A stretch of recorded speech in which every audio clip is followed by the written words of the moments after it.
اور اپنے رب کو راضی کر لیجئے۔ پیارا پیارا مہینہ رمضان آ رہا ہے، اس میں روزہ رکھنا اور تقوی پرہیزگاری اختیار کرنا، اپنے مال کا جو ہے زکوٰۃ ادا کرنا، صدقہ عطا کرنا، خوب خوب درود و سلام پڑھنا، یعنی قرآن شریف کی تلاوت کرنا جو ہے، اور تراویح کی نماز ادا کرنا، سب سے زیادہ یعنی رب کی بارگاہ میں استغفار کرنا، اور جو 5 راتیں آتی ہیں اس 5 راتوں میں جو ہے اللہ تعالیٰ کو راضی کرنا، انشاءاللہ آپ کو جنت یعنی اللہ عطا کر دے گا بے شک۔ سبحان اللہ۔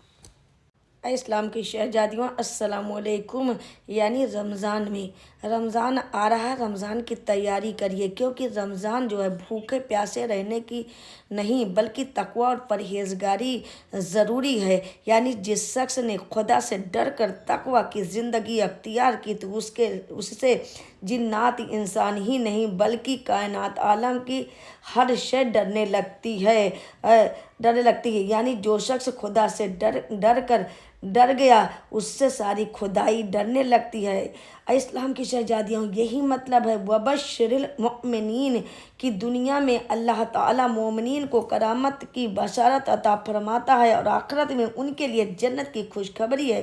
اے اسلام کی شہزادیوں، جنت کا ذکر آ گیا ہے تو اس کا بیان بھی سن لیجئے کہ سبحان اللہ، جنت، اللہ اکبر، جنت کا کیا کہنا۔ جنت رب العزت یعنی اللہ جل جلالہ کا وہ عظیم الشان انعام ہے جس کی نعمتوں کے بارے میں میرے آقا صلی اللہ علیہ وسلم کا بیان ہے۔ یعنی ان نعمتوں کو کسی آنکھ نے دیکھا ہے، نہ کسی کان نے سنا ہے، اور نہ کسی انسان کے دل میں اس کا خیال آیا ہے، کہ قرآن کریم میں بھی اللہ رب العزت جل جلالہ نے جنت کی نعمتوں کا جا بجا طرح طرح سے بیان فرماتا اور بڑے بڑے دلکش انداز میں اہل جنت کی زندگی کا منظر کشی فرمائی، لیکن پھر بھی ایک جگہ ارشاد فرماتا ہے، یعنی اہل جنت کے لیے جو آنکھوں کی ٹھنڈک چھپا کر رکھی ہے اس کو کوئی بھی نہیں جانتا۔ اے اسلام کی شہزادیوں، جنت میں تو ویسے بے شمار نعمتیں ملیں گی، مگر سب سے بڑھ کر سب سے افضل و اعلیٰ نعمت یہ ہے کہ اہل جنت کو اللہ تعالیٰ کا دیدار نصیب ہوگا۔ سبحان اللہ۔ یہ وہ نعمت ہے کہ دنیا اور آخرت اور پوری جنت کی نعمتیں اس پر قربان ہیں۔ کسی عارف باللہ نے کیا خوب کہا ہے، جنت میں بھیج یا مجھے دوزخ میں ڈال دے، جلوہ دکھا کر میری حسرت نکال دے۔ سبحان اللہ۔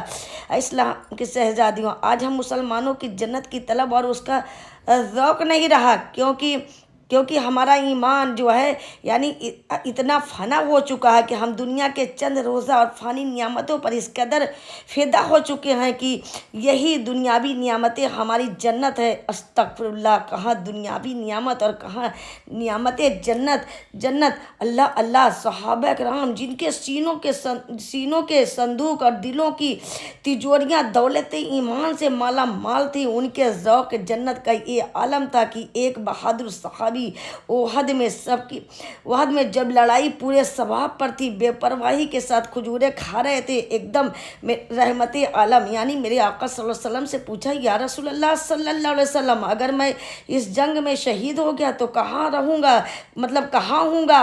آپ نے فرمایا کہ جنت میں۔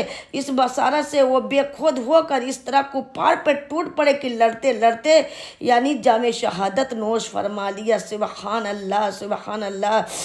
دنیا کے لیے فنا ہی فنا ہے، دنیا کے لیے ثبوت و بقا نہیں ہے۔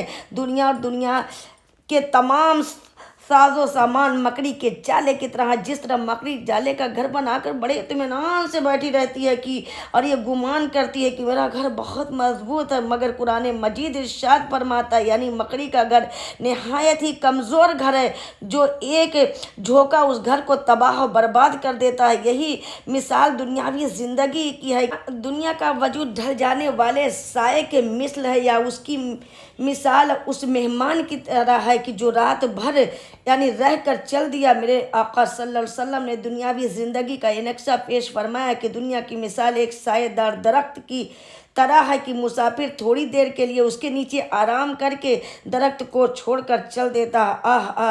اے اسلام کی شہزادیوں، کتنی بڑی نادانی ہے کہ ہم دنیا کے فانی پر فدا ہو کر عالم بقا سے غافل ہو گئے۔ یاد رکھو، موت برحق کر اللہ رب العزت جل جلالہ کا ارشاد ہے کہ کل نفس ذائقۃ الموت، ہر جاندار چیز کو موت کا مزہ چکھنا ہے۔ جس نے زندگی کا ٹھنڈا ٹھنڈا میٹھا میٹھا شربت پیا ہے، اس کو ایک نہ ایک دن موت کا وہ کڑوا کڑوا گھوٹ پینا پڑے گا۔ اللہ اللہ، اس لیے اے میری اسلام کی شہزادیوں، دنیا کی محبت چھوڑو اور آخرت کی زندگی کا کچھ سامان کر لو۔ اپنی زندگی کو شریعت مطہرہ کے سانچے میں ڈھال کر کامل ایمان مسلمان بن جاؤ۔